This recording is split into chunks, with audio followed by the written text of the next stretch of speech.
မင်္ဂလာပါကို ဟုတ်ကဲ့မင်္ဂလာပါခင်ဗျာ ပထမဆုံးအနေနဲ့ပေါ့နော်အခုနာမည်လေးနဲ့ဘယ်ကနေပြီးတော့လာရောက်တက်ရောက်လဲဆိုတာချက်လောက်ဖိတ်ဆက်ပြီးပါလား ဟုတ်ကဲ့ကျွန်တော်ကတော့ကိုမမောင်ကျော်ပါဟုတ်ကဲ့အဲ့တော့ဒီ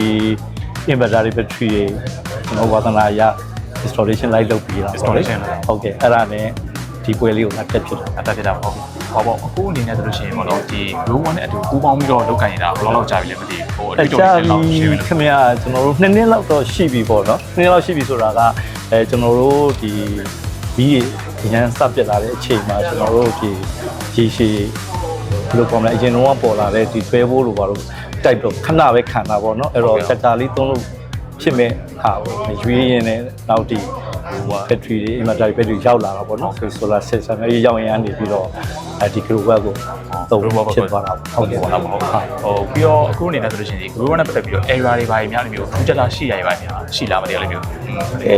ကျွန်တော်သုံးခဲ့တဲ့ကျွန်တော်တို့သုံးနေတဲ့မှာတော့တိတ်ပြီးတော့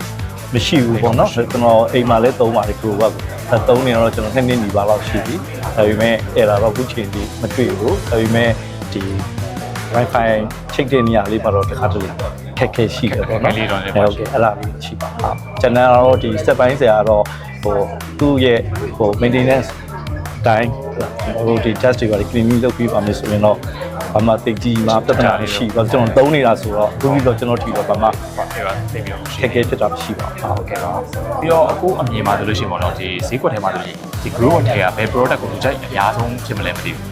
6 kW ကတော့တော်တော်များများသုံးကြတာပေါ့နော်ဒါစစချင်းတို့ထွက်လာတဲ့ဒီပထမစစချင်းတော့တို့တနည်းခွဲလောက်တို့ warranty အခု2နှစ်ဖြစ်သွားတယ်ပေါ့လေဆိုတော့အခုနောက်ပိုင်းလည်းတို့9နှစ်ပြီးတဲ့ထွက်မဲ့လူအိမ်သုံးအနေနဲ့ပေါ့တော့ဗမာပြည်မှာအိမ်လေးမှာအဓိကများများသုံးကြတာဆိုတော့စက်ရုံကနောက်မှသုံးပါလေဆိုတော့အဲ့ဒီမှာတော့ဟိုသုံးရတော့6 kW ကဟိုသုံးရတယ်ထင်ပါဟုတ်အခုလိုမျိုးဖြေချပေးတော့ကိုကျေးဇူးတင်ပါတယ်ဟုတ်ကဲ့ကျွန်တော်တို့လည်းကျေးဇူးတင်ပါတယ်ဟုတ်